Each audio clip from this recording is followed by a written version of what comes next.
First Adventure Learning Center has been a learning experience in business for its owners, Jess and Ryan Holte.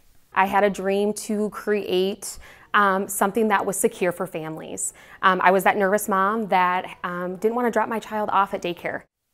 After opening an in-home daycare, Jess expanded to a small space on Benson Road to include a preschool. It grew to 50 kids and then took off. She now has 3 locations and employs 150 people.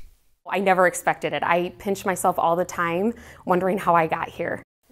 Lori Sen was one of the first employees. I got to bring both my boys with me, and all of my kids have gone through the First Adventure program. What's it been like to work here?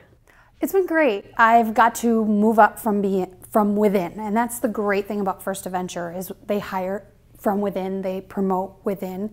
I started as a toddler teacher, wanted to change, went to infants, went to preschool, and when we expanded at Benson, I got to open my own classroom there.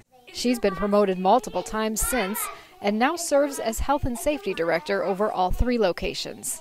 We've been able to take people that started as teachers and build them up to management, and that's great for their families. Would you say just within the last year you've changed some of your workforce approaches?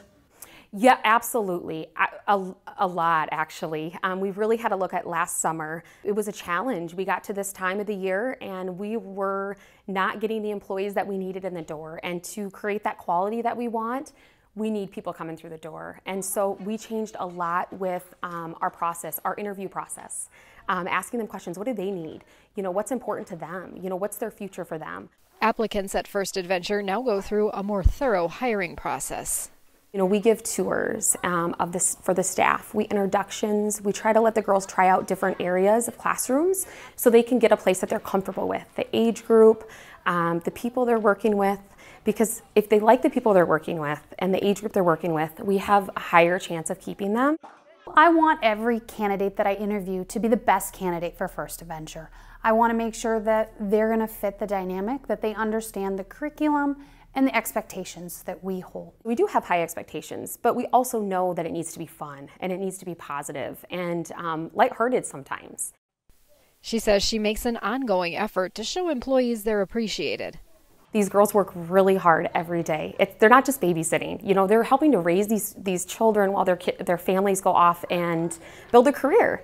So we just, a thank you. A thank you goes a really long way. Gift cards, we order in lunch, breakfast. We do review processes too. Every 6 months, based on their performance, they get reviewed and they have a chance to always grow with us. Because it's staffed 12 hours daily, First Adventure is able to offer flexible scheduling. As the business has grown, it's added benefits. We offer wonderful benefits, something that we really think is important to retain staff, and we want people to work for a place that they know we're giving back to them through health insurance and dental and PTO and holiday pay, and childcare discount is a huge one too for working moms. Finding people still isn't easy despite lots of advertising. Some weeks bring just a few applicants. Others interview but aren't the right fit. But retaining its foundation as a family business helps promote a positive culture for those who become part of the team, even as the centers have grown. Jesse and Ryan have always started it as a family. They started it for their family, and it's always been a family dynamic. That I get to bring my kids with me makes it great for the family.